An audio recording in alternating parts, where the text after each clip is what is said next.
উদ্যোক্তা ভাই ও বোনেরা, আসসালামু আলাইকুম। সেবা এগ্রোতে আপনাদের সকলকে স্বাগতম। চলে আসলাম খুব গুরুত্বপূর্ণ একটা ভিডিও নিয়ে। আজকের ভিডিওর মূল বিষয় হচ্ছে এই তীব্র গরমে কিভাবে আপনারা আপনার মুরগিগুলোকে ভালো রাখবেন একদম অল্প টাকায়, অর্থাৎ একদম কম খরচে কিভাবে আপনারা আপনার মুরগিগুলোকে ভালো রাখবেন সেই বিষয় নিয়ে আলোচনা করব। আশা করি সম্পূর্ণ ভিডিও জুড়ে আপনারা সাথে থাকবেন। এর পূর্বে গরমে মুরগির যত্ন নিয়ে আমি একটা ভিডিও দিয়েছিলাম, সেখানে যে মেডিসিনের কথা বলেছিলাম আপনারা অনেকেই পাননি, আমাকে কমেন্ট করে জানিয়েছেন। তো তার প্রেক্ষাপটে আমি ভাবলাম যে আপনাদের মাঝে আরেকটা ভিডিও দেই। আপনারা লক্ষ্য করলে দেখবেন প্রত্যেকটা মুরগি হা করে নিঃশ্বাস নিতেছে। যে কোনো সময় মুরগিগুলো হিট স্ট্রোক করতে পারে। আমরা সকলেই জানি হিট স্ট্রোক কতটা ভয়ানক, কারণ হিট স্ট্রোক যদি একবার করা শুরু করে, অর্থাৎ আপনার ফার্মে যদি একবার হিট স্ট্রোক হয় তাহলে একসাথে অনেকগুলো মুরগি মারা যায়। এই পাশে আমি বেশ কিছু টাইগার মুরগির মুরুখ রেখেছি, যেহেতু ওই পাশে রাখলে অনেকটা বেশি মারামারি করে। তো যাই হোক, এগুলোরও একই অবস্থা। আর ফার্মে মুরগি যেহেতু, সেক্ষেত্রে আসলে তাপমাত্রা অনেকটাই সহনশীল এরা। এখানে যদি ব্রয়লার অথবা অন্য কোনো মুরগি থাকতো সেক্ষেত্রে হিট স্ট্রোক অলরেডি অনেকগুলো করে ফেলতো। আমি একদম সহজ সমাধানের কথা বলবো আপনাদেরকে। আপনারা যেটা করবেন সেটা হলো, ঘরে যদি লেবু থাকে সেক্ষেত্রে আপনারা একটা লেবু 1 লিটার পানির জন্য চিপে দিয়ে দিবেন। এটা হচ্ছে সহজ সমাধান।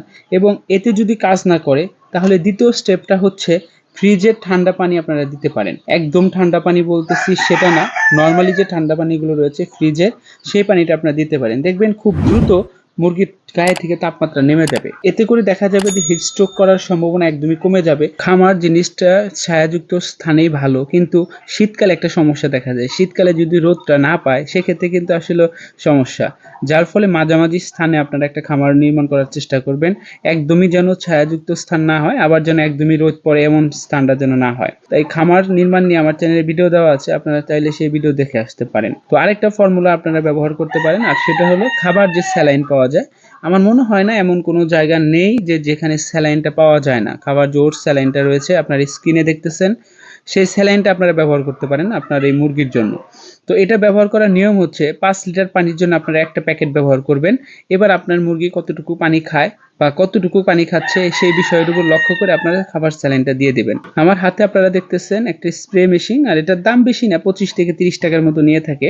এবং এতে আপনারা একদম সাদা পানি তুলে স্প্রে করে দিবেন।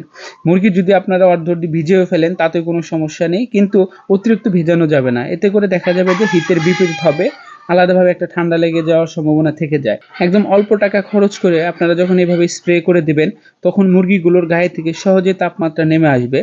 এতে দেখা যায় যে দিনে 2 থেকে 3 বার করে দিলেই হবে। আর গরমকালে অতিরিক্ত গরম পড়লে আপনার খামারের দিকে একটু নজর রাখতে হবে, এটাই স্বাভাবিক, কারণ মুরগির সকল সুযোগ সুবিধা আপনাকে বুঝতে হবে। যে কোনো বয়সের মুরগি হলে আপনারা স্প্রে করে দিবেন, ডিমের মুরগি হলেও বাচ্চা মুরগি হলেও যে কোনো বয়সের মুরগিকে আপনারা স্প্রে করে দিতে পারেন। আমরা অনেকেই রয়েছি সহজে একটা ভুল করে ফেলি, আর সেটা হলো এমন গরম অবস্থায় আমরা কৃমির কোর্স করে ফেলি। কখনোই আপনারা অতিরিক্ত গরম পড়লে কৃমির কোর্স করবেন না। হঠাৎ যদি বৃষ্টি হয় বা আবহাওয়া ঠান্ডা, ওই দিন আপনারা কৃমির কোর্স করে ফেলবেন। এতে করে ভালো একটা রেজাল্ট পাবেন। গরমের সময় যদি আপনারা কৃমির কোর্স করেন সেক্ষেত্রে আপনাদের মারা যাওয়ার সম্ভাবনা বেড়ে যাবে। তো এই জিনিসটা অবশ্যই আপনারা মাথায় রাখবেন, আর ভ্যাকসিনগুলো অবশ্যই কমপ্লিট করে রাখবেন আপনারা। কারণ হিট স্ট্রোক করে যে শুধু মুরগি মারা যাবে বিষয়টা এমন না, যে কোনো সময় যে কোনো ভাইরাসে মুরগিগুলো মারা যেতে পারে। আর আমি এখন আমার যে ফার্মে মুরগিগুলো রয়েছে সকল মুরগিকেই স্প্রে করে দেব। ভালো থাকবেন সবাই, আসসালামু আলাইকুম।